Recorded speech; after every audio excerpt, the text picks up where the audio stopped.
Selamat ketemu lagi adik-adik. Om Swastiastu. Kami tim dari Asuhan Persalinan akan memperkenalkan alat-alat untuk persalinan. Yang mana ada dua alat, yaitu alat yang steril dan yang tidak steril. Dalam persalinan kita menyiapkan beberapa alat yang untuk diperlukan baik untuk keperluan bayi, keperluan ibu maupun keperluan penolong. Jadi yang pertama yang tidak steril, jadi di sini kita harus siapkan. Ini adalah korentang, ya. Ini untuk mengambil alat-alat yang steril, sehingga alat yang steril tidak akan on nantinya. Ini adalah sarung tangan ekstra jika nanti diperlukan. Kemudian ini adalah funduskop untuk memeriksa denyut jantung janin. Ini adalah hand sanitizer atau antis yang akan dipergunakan untuk cuci tangan. Ini betadine. Kemudian ini kom yang berisi kapas tapi tidak berisi alkohol, nanti alkoholnya ada di luar. Kemudian ini adalah kapas cebok yang dipergunakan saat melakukan pupa hygiene. Kemudian ini adalah heating set. Di dalamnya ada alat-alat, nanti saya akan jelaskan tentang alat-alatnya apa saja. Kemudian ini partu set. Kemudian ini adalah kom yang berisi obat-obatan. Yang pertama adalah Meterhin.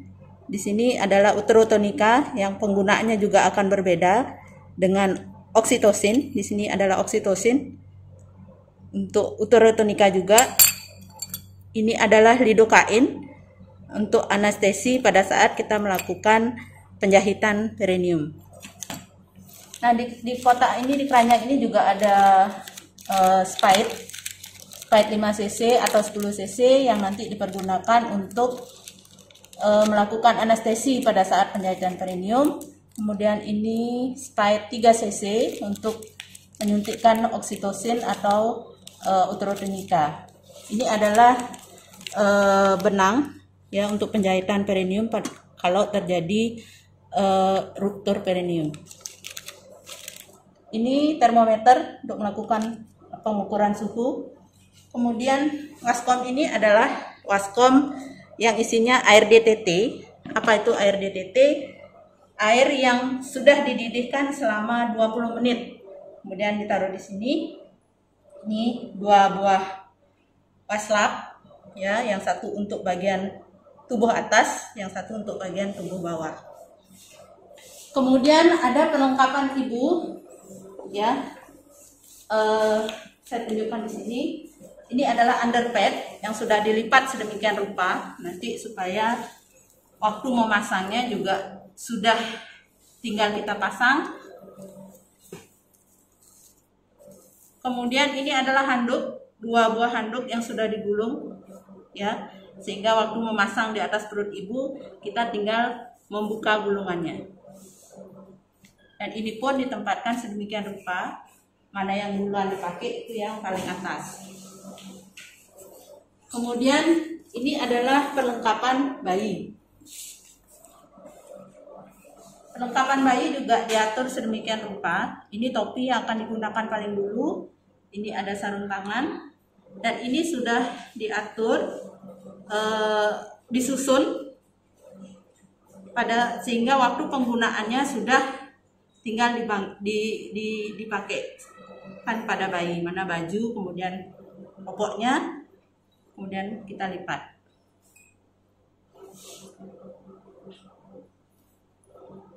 Selanjutnya adalah perlengkapan ibu. Perlengkapan ibu juga sudah disusun sedemikian rupa. Ya. Setelah nanti ibunya selesai melahirkan, kita akan pasangkan pembalut, kemudian ada celana dalam, kemudian ada selimut, kemudian ada baju. Jadi mana yang duluan digunakan itu yang paling atas. Kemudian untuk penolong, ini ada APD, alat pelindung diri yang terdiri dari penutup kepala, masker, kacamata Google, kemudian short atau celemek. Ini adalah handuk kecil yang nanti dipergunakan untuk mengeringkan tangan penolong. Jadi anduk pribadi nanti yang diselipkan di short. APD yang lain ada di sini sepatu boot, ya, sepatu boot untuk melindungi kaki penolong dari percikan cairan ibu. Alat-alat yang berikutnya adalah waskom yang berisi larutan klorin 0,5%, kemudian bengkok, kemudian satu set untuk memeriksa tekanan darah, dan waskom yang berisi waskom untuk tempat plasenta.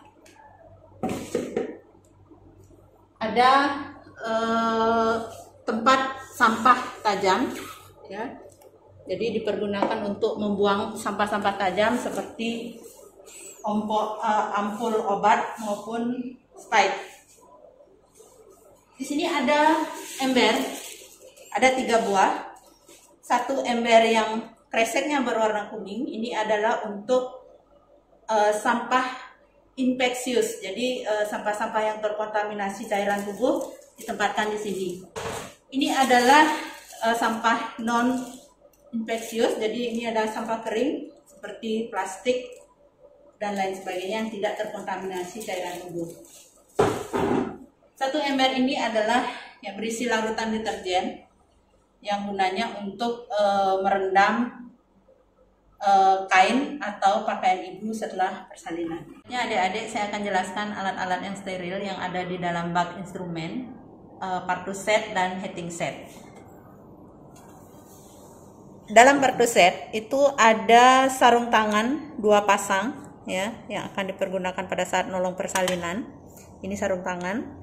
Kemudian ini sudah disusun sesuai dengan penggunaannya. Mana yang duluan itu diletakkan paling atas. Kemudian ini ada dop steril. Jadi semua yang ada dalam partu set ini steril. Kemudian ini adalah setengah kohor, ya, mana ujungnya tajam. Ini dipergunakan untuk memecahkan ketuban atau amniotomi. Di sini ada gunting, ini namanya gunting epis, ya. Jadi perhatikan ujungnya itu tumpul semua. Kenapa tumpul? Untuk melindungi ibu supaya tidak tertusuk. Ini ada 2 buah kohor atau klem, ya, dipergunakan untuk menjepit tali pusat kedua-duanya. Ini ada gunting lagi 1, ya. Ini untuk memotong tali pusat. Kemudian ini ada benang tali pusat yang sekarang ini mungkin jarang sudah adik-adik temui karena sekarang sudah menggunakan klem tali pusat. Tetapi dalam praktiknya nanti saya akan ajarkan adik-adik menggunakan benang. Ini adalah kasa steril, ya, secukupnya. Nanti dipergunakan pada saat memeriksa robekan jalan lahir. Oke, kita susun sesuai dengan penggunaannya. Kemudian kita tutup lagi. Kemudian saya jelaskan tentang heating set. Ya, ini adalah alat-alat untuk menjahit jika terjadi robekan jalan lahir. Kita juga siapkan sarung tangan 1 pasang. Kemudian ini ada dop steril. Kemudian ini ada nal pudar. Nah, nal pudar ini adalah untuk memegang jarum pada saat menjahit. Ini bentuknya. Kemudian ada pinset. Ini pinset anatomis yang mana ujungnya ini bergerigi. Dia gunanya adalah untuk memegang jaringan atau kulit pada saat kita menjahit. Ini pinset chirurgis, ini ujungnya tidak bergerigi, ya. Ini adalah untuk memegang jarum pada saat ditusukkan, ini supaya tangan kita tidak langsung memegang jarum. Kemudian ini ada gunting benang, ya, untuk menggunting benang pada saat kita menjahit. Kita siapkan kasa secukupnya, ya, untuk nanti jika terjadi perdarahan. Ya, kita letakkan kembali sesuai dengan penggunaannya. Kita tempatkan yang mudah kita jangkau. Ya. Jadi demikian alat-alat persalinan untuk persiapan persalinan, baik yang harusnya steril dan yang tidak steril. Terima kasih. Cara melipat dot yang sebelum disteril itu harus dilipat sedemikian rupa supaya nanti saat penggunaannya kita tinggal membukanya saja. Cara melipatnya adalah bagian ujungnya kita lipat sekali, kemudian bagian sampingnya kita lipat seperti ini, kemudian kita tutup. Nanti tinggal disterilkan. Oke, adik-adik, sekarang kita lanjut ke pertolongan persalinan atau masuk pada kala 2. Sebelumnya adik-adik sudah melakukan asuhan pada kala 1 menggunakan partograf, yang mana kala 1 mulai dari tanda-tanda infartu sampai pembukaan lengkap. Kemudian kala 2 dimulai dari pembukaan lengkap sampai bayi baru lahir. Jika pada kala 1 ibu merasakan tanda dan gejala kala 2, yaitu dorongan meneran, tekanan pada anus, perineum menonjol, kemudian pulpa membuka, itu adalah tanda gejala kala 2. Kemudian bidan mempersiapkan alat-alat. Kita cek kembali alatnya apakah masih lengkap atau ada yang kurang. Nah, ternyata ini alatnya masih lengkap. Kemudian dilakukan pemotongan oksitosin. Ya, oksitosin dipatahkan, kemudian ditaruh. Potongannya dibuang ke sampah tajam. Partusek kita buka dengan posisi tutupnya terbalik. Kemudian kita ambil spade yang 3 cc dan dibuka seperti ini supaya tangan kita tidak menyentuh dalam spade, karena kita akan letakkan di tempat yang steril. Dan sampahnya kita buang di tempat non-inspicious. Kemudian ini kita tutup kembali. Kemudian penolong melakukan cuci tangan, jadi semua peralatan arloji maupun perhiasan dibuka di air mengalir menggunakan sabun dengan 6 langkah. Kita menggunakan antis, jadi telapak tangan, kemudian punggung tangan, ujung jari, sela-sela jari, ke-10 jari,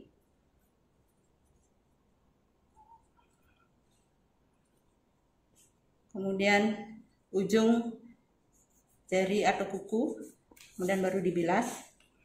Selanjutnya penolong menggunakan alat pelindung diri yang terdiri dari penutup kepala,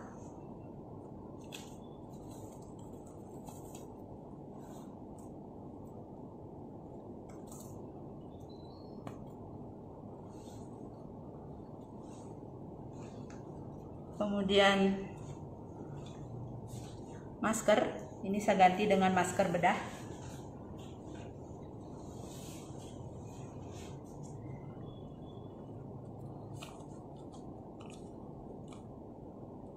Ingat, penggunaan masker juga harus diperhatikan ya, mana yang di atas.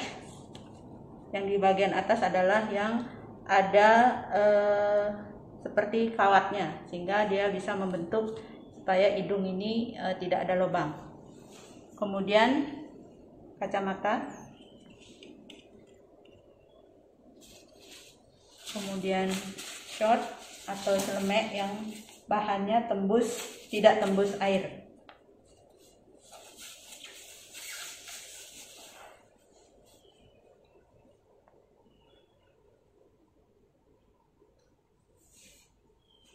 Nah, ini adalah handuk kecil ya. Ini gunanya untuk mengelap tangan, supaya handuk ini memang khusus untuk penolong. Kita taruh di saku short dan kita pakai sepatu boot untuk melindungi kaki dari percikan cairan tubuh ibu. Selanjutnya penolong mencuci tangan. Ya, kita pakai antis atau di air mengalir menggunakan sabun dengan 6 langkah. Ya. Ini ada lagunya. Namanya paling tidak 20 detik. Ya, ini sela-sela jari supaya kena sabun semua atau kena antis semua. Kemudian ujung kuku. Setelah cuci tangan, kita buka partus set. Kemudian kita gunakan sarung tangan sambil menggunakan korentang. Lihat cara penggunaan sarung tangan. Jadi tangan yang on steril memegang bagian dalam sarung tangan, supaya sarung tangannya tidak terkontaminasi.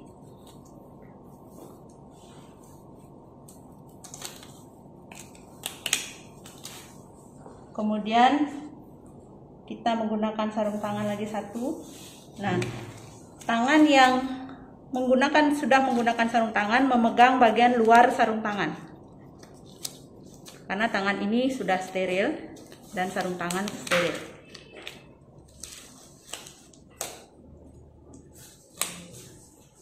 Ini tangan yang satu boleh on steril, yang satu ini harus tetap steril. Kemudian tangan ini boleh mengambil yang tidak steril, tangan kiri. Kita ambil oksitosin. Membuka tutup spide harus menggunakan teknik satu tangan. Ya, tangan jari telunjuk dan ibu jari membuka tutup. Kemudian kita menyedot oksitosin.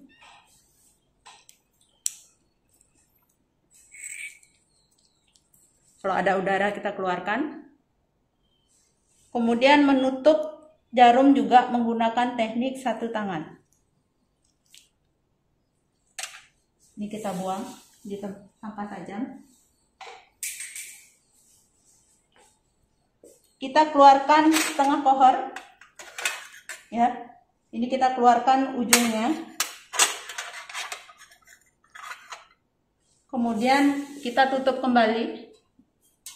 Ingat, tangan kiri boleh tidak steril.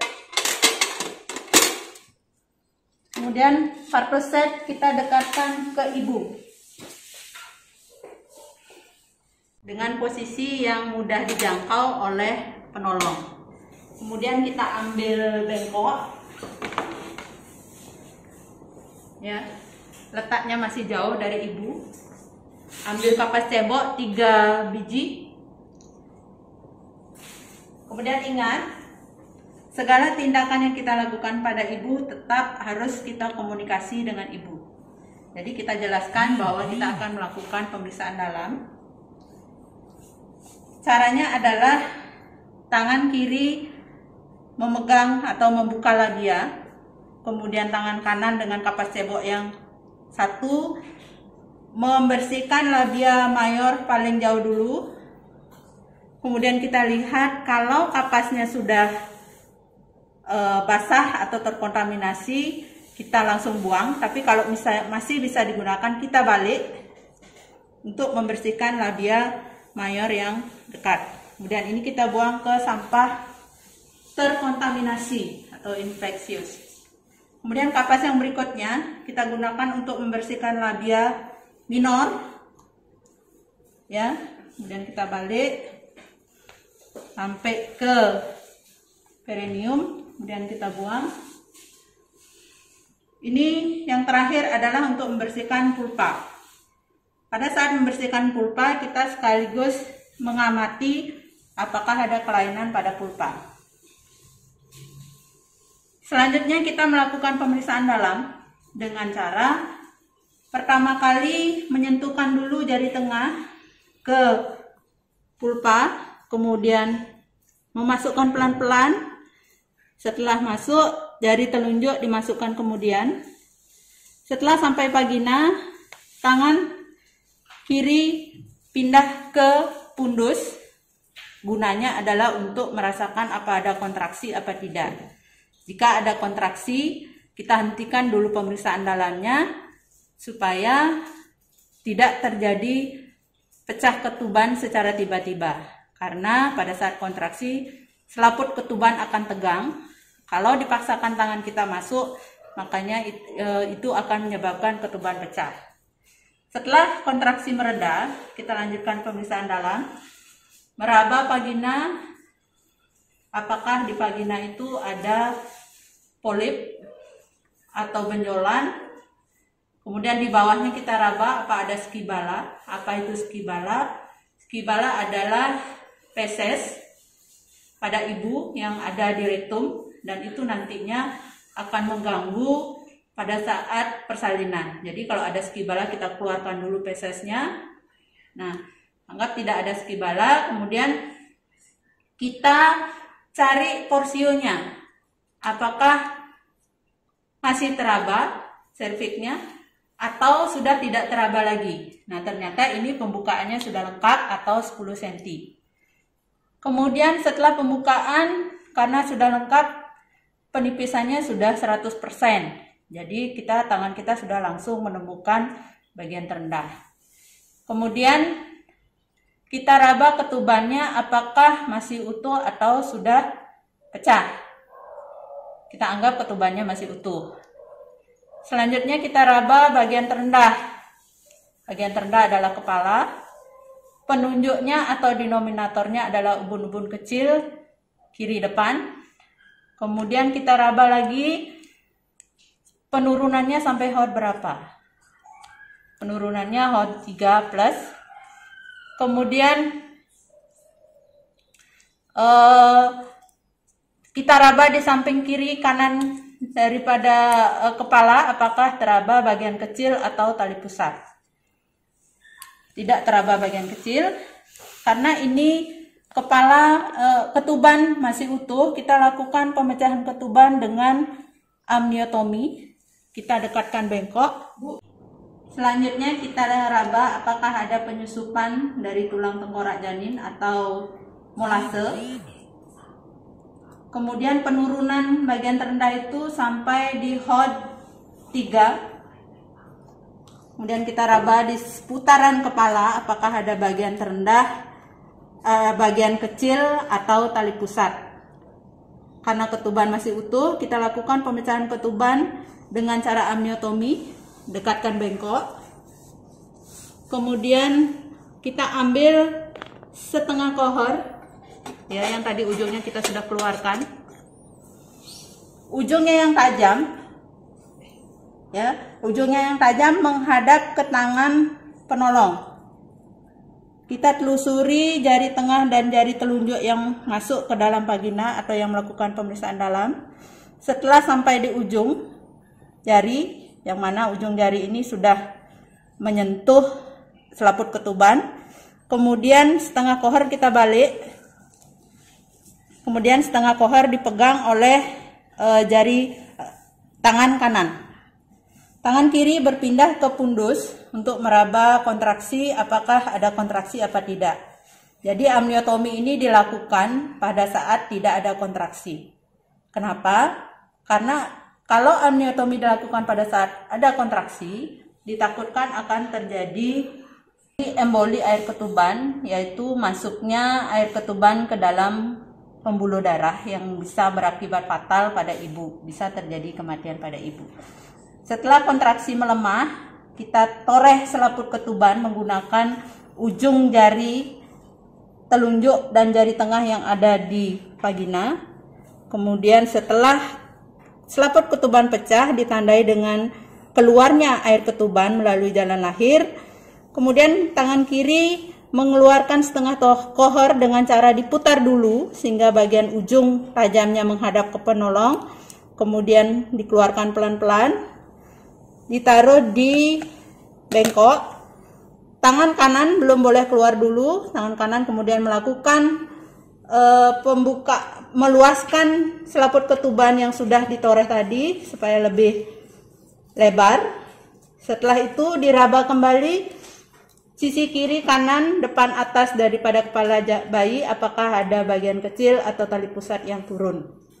Baru kemudian tangan kanan pelan-pelan dikeluarkan sambil menginspeksi dari jumlah air ketuban, warna, dan baunya. Selanjutnya air ketuban dibuang dulu ke sampah inspeksius, kemudian bengkok ditempatkan di tempatnya dengan setengah kohor ini. Selanjutnya kita cuci tangan, dekontaminasi dulu sarung tangannya dengan air klorin 0,5%. Kemudian sarung tangan dibuang di sampah infeksius atau sampah medis. Kita cuci tangan lagi menggunakan air mengalir atau menggunakan antis, ya, dengan 6 langkah seperti biasa. Ya, 10 jari dan ujung kuku. Kita selanjutnya adalah mendengarkan denyut jantung janin. Ya, denyut jantung janin ini didengarkan full selama 1 menit. Ya, kita perhatikan, hitung dengan melihat arloji, baik yang ada di ruang bersalin atau arloji sendiri. Setelah selesai, kita informasikan kepada ibu bahwa pembukaannya sudah lengkap dan ibu boleh meneran jika ada HIS. Kemudian kita juga informasikan kepada keluarga untuk membantu ibu mencari posisi yang nyaman dan memberikan makan atau minum pada saat tidak ada kontraksi. Selanjutnya kita informasikan kepada ibu hasil pemeriksaan yang mana pembukaan sudah lengkap, kemudian kondisi janin baik. Jadi ibu boleh mengedam pada saat datang HIS. Dan kita informasikan juga kepada keluarga untuk membantu ibu dalam posisi yang nyaman dan memberi makan atau minum pada saat HIS mereda. Selanjutnya kita taruh handuk di atas perut ibu, ya, handuk yang sudah disusun dan digulung sedemikian rupa. Kita tinggal buka, kemudian alas bokong atau underpad yang juga sudah dilipat sedemikian rupa, kita tinggal buka.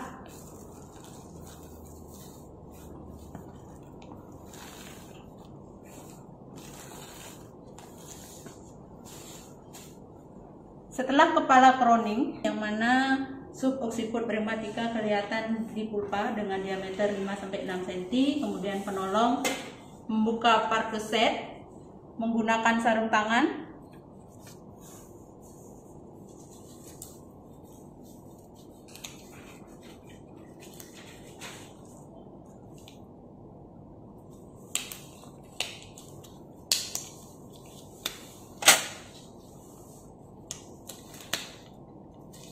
Ingat teknik menggunakan sarung tangan.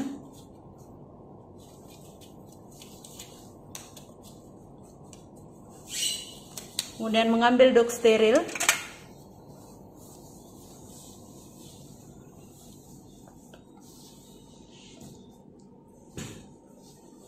Selanjutnya melakukan stand-in dengan posisi tangan kanan, posisi seperti ini, yaitu jari tangan dibuka, ibu jari dibuka, kemudian menahan perineum.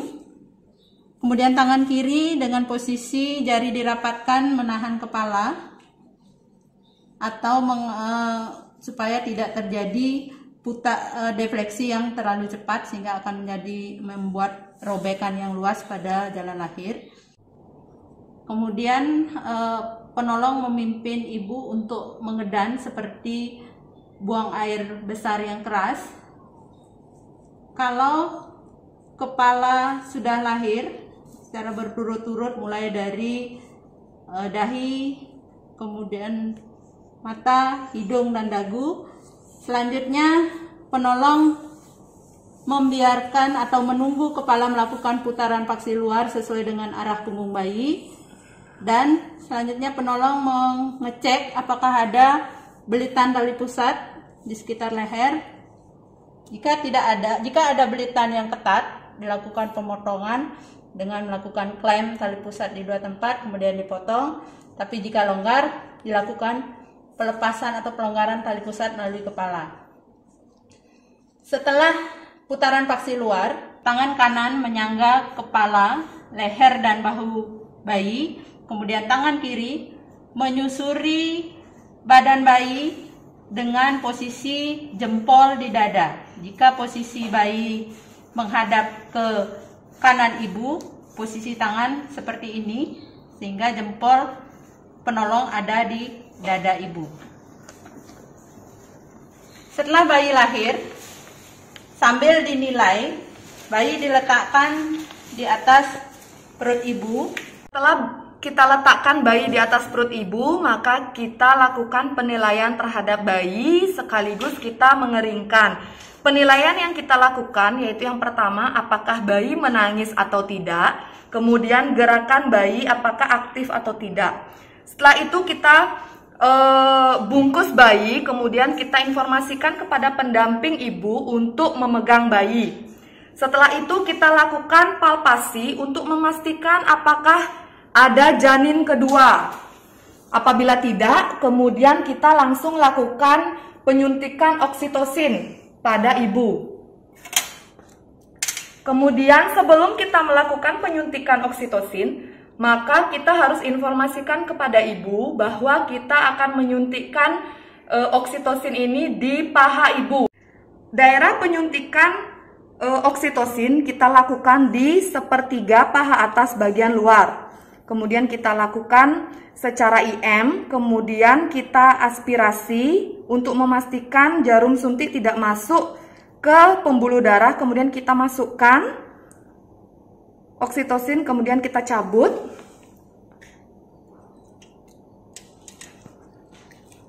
Setelah itu, yang kita lakukan adalah mengeringkan bayi mulai dari ujung kepala sampai ujung kaki kecuali tangan karena untuk persiapan IMD. Apabila handuk bayi basah, maka kita langsung segera ganti.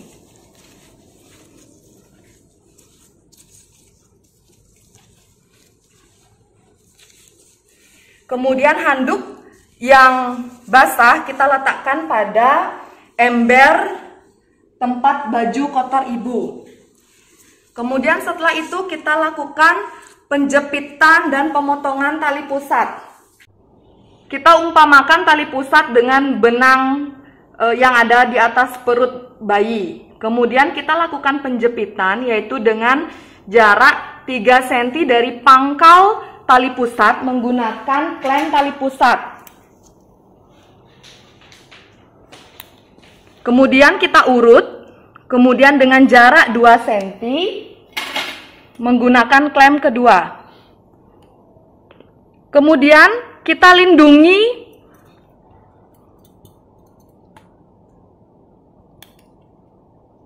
perut bayi saat melakukan pemotongan tali pusat dengan menggunakan gunting tali pusat. Kemudian kita lindungi perut bayi menggunakan jari penolong. Kemudian kita lakukan pemotongan.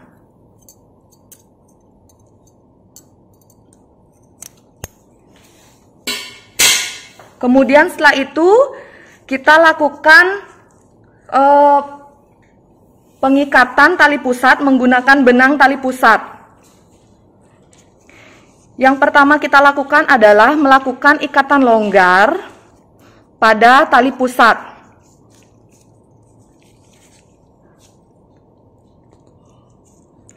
Kemudian setelah itu kita pindahkan klem ke ujung tali pusat.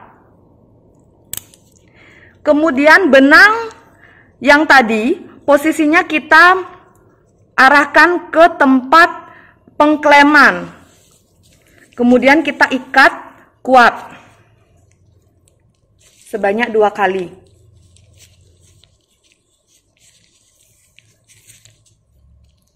Kemudian setelah itu kita balik untuk memastikan ikatannya erat.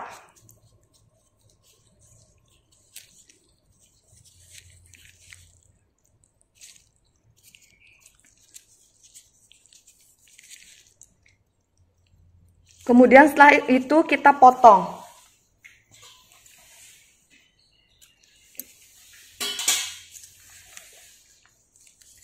Kemudian kita lepaskan klem. Dan nanti saat praktek adik-adik di lapangan, kemungkinan tidak akan menemukan benang tali pusat, itu bisa diganti dengan umbilical cord atau klem tali pusat. Cara pemakaiannya juga sama, yaitu 3 cm dari pangkal tali pusat, kemudian kita jepit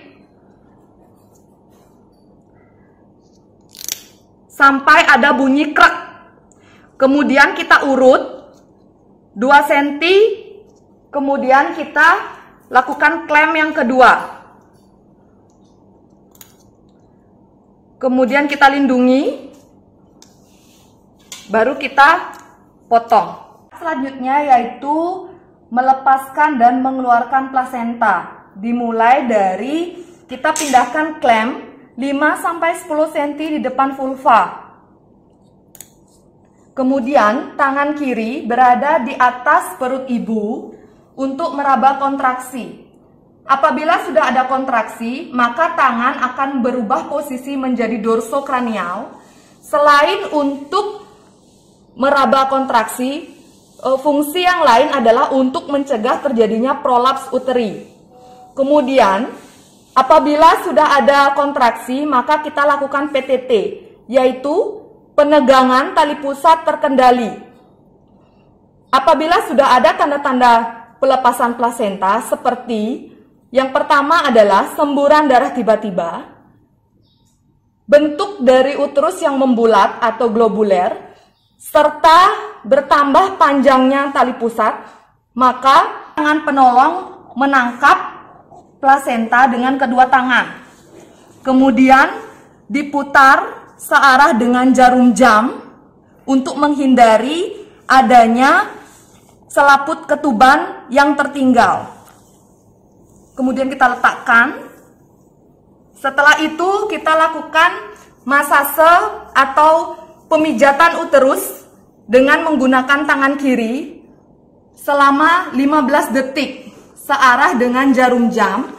Selain itu, tangan kanan melakukan pengecekan pada bagian maternal dari plasenta untuk mengetahui apakah kotiledon ada yang tertinggal atau tidak. Setelah 15 detik kita melakukan masase dan kita pastikan uterus ibu berkontraksi dengan baik, maka kita pindah untuk melakukan pemeriksaan pada bagian fetal dari plasenta. Yang kita lihat adalah insersi dari tali pusat, apakah di sentralis, lateralis, maupun marginalis. Kemudian panjang dari tali pusat, apakah normal atau tidak. Kemudian diameter dari plasenta. Apabila plasenta sudah lahir komplit, maka kita akan letakkan di tempat plasenta.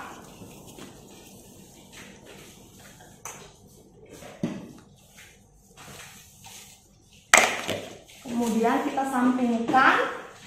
Setelah itu kita akan melakukan pengecekan laserasi atau robekan dengan menggunakan has steril, yaitu cara melakukan pengecekan yaitu dengan cara menekan, kemudian kita lakukan penekanan dengan menggunakan kasa steril. Apabila ada robekan pada perineum, maka dilanjutkan dengan melakukan penjaritan. Namun apabila tidak ada robekan, dilanjutkan dengan asuhan pasca bersalin. Celupkan sarung tangan yang sudah berisi noda darah dan cairan tubuh ibu, kemudian cuci bersih. Dilanjutkan dengan membilas pada air DTT tanpa melepas sarung tangan. Kemudian keringkan sarung tangan yang sudah dicuci.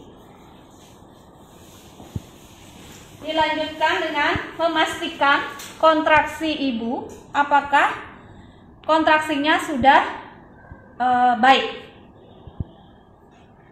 Kemudian dilanjutkan dengan memeriksa kandung kemih ibu, apakah kandung kemih ibu penuh atau tidak. Kemudian ajarkan ibu untuk melakukan pemeriksaan kontraksi dan mengajarkan ibu untuk melakukan masase pada uterus dan menilai kontraksi pada uterus. Selanjutnya, evaluasi estimasi perdarahan pada ibu dengan melihat underpad. Dilanjutkan dengan pemeriksaan keadaan umum ibu dan memeriksa nadi ibu.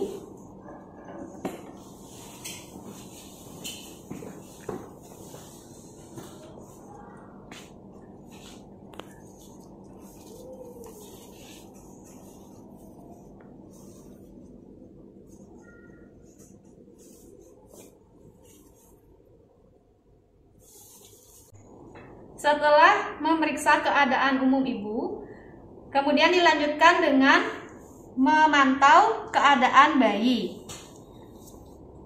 Dilihat frekuensi nafas bayi, apakah normal atau tidak, di mana frekuensi nafas bayi itu sekitar 40-60 kali per menit. Kemudian raba kaki bayi, apakah kaki bayi dingin atau tidak. Apabila kaki bayi dingin, maka tetap bayi skin to skin pada ibu dan selimuti bayi. Buat lingkungan tetap hangat. Setelah memantau ibu dan bayi, dilanjutkan dengan dekontaminasi alat. Dekontaminasi alat, di mana alat-alat yang sudah terpakai direndam di dalam larutan klorin 0,5% selama 10 menit. Bahan yang sudah terkontaminasi oleh cairan tubuh ibu dibuang di sampah medis.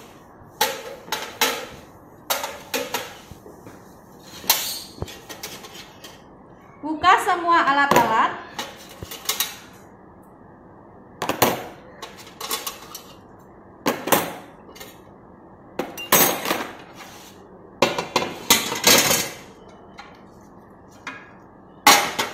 Sampah tajam dibuang di sampah tajam. Dilanjutkan dengan mengambil air DTT, membersihkan ibu. Bersihkan pada bagian atas ibu terlebih dahulu.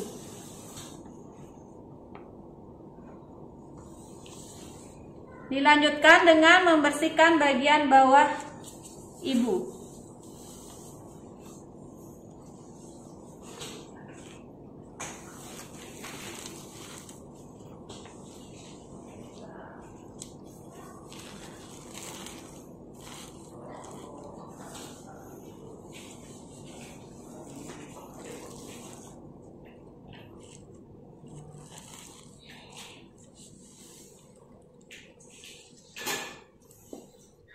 Kemudian ambil underpad dan dibuang pada sampah medis.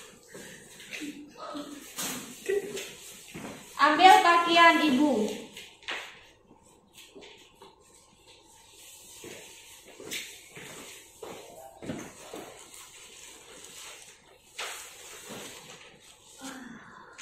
Kenakan pembalut.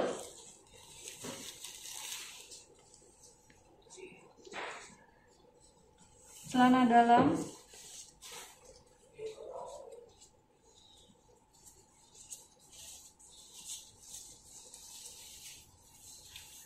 Dan kain ibu.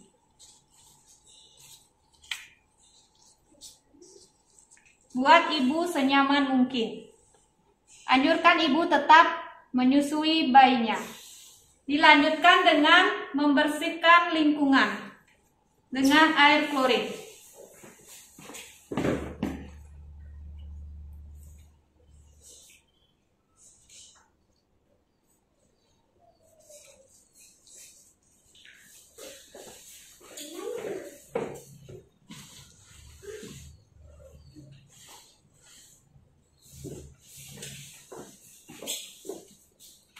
Selanjutnya, cuci tangan pada air klorin. Kemudian, celupkan sarung tangan kotor pada larutan klorin. Lalu, lepas sarung tangan dan dibuang pada tempat sampah medis. Cuci tangan pada air mengalir atau antis. Kemudian keringkan. Dilanjutkan dengan pemeriksaan fisik bayi. Pakai sarung tangan bersih atau DTT. Ambil bayi untuk melakukan pemeriksaan fisik.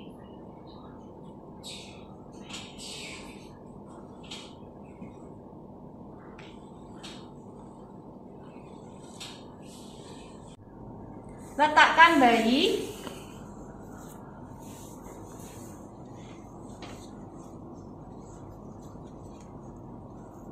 Kemudian berikan salep mata sebagai pencegahan infeksi. Salep mata diberikan dari arah dalam keluar.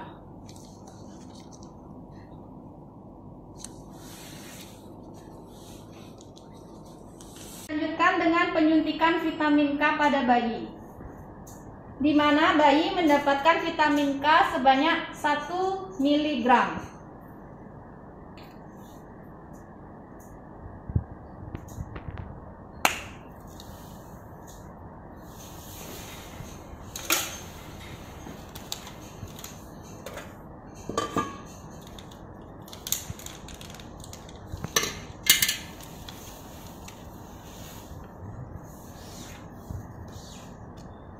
Sedot sebanyak 0,5.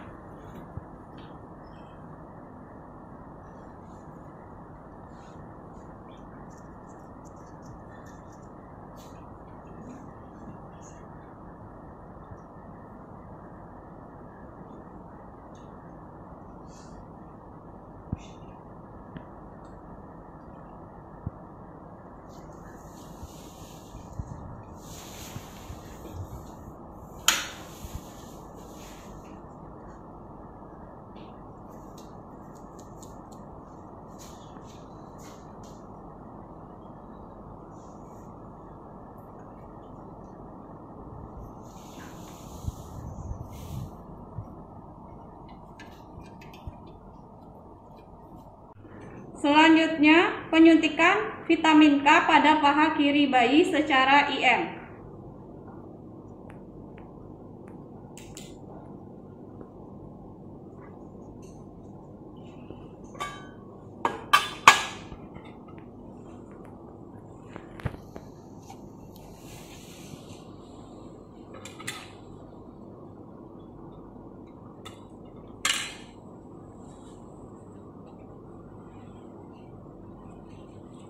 Selanjutnya, lakukan pemeriksaan fisik pada bayi dari ujung kepala sampai ujung kaki. Setelah melakukan pemeriksaan, dilanjutkan dengan memeriksa denyut jantung bayi dan memeriksa pernafasan bayi. Setelah normal semua, bayi dikembalikan kepada ibu untuk disusui kembali. Setelah 1 jam penyuntikan vitamin K, dilanjutkan dengan pemberian imunisasi hepatitis B pada paha kanan bayi secara IM. Selanjutnya, lepas sarung tangan dan buang pada tempat sampah medis.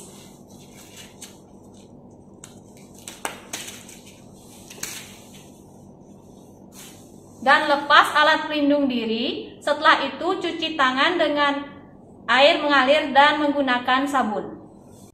Selanjutnya, lakukan pendokumentasian. Lengkapi patograf di bagian depan dan bagian belakang. Pantau keadaan ibu dan berikan asuhan kala 4.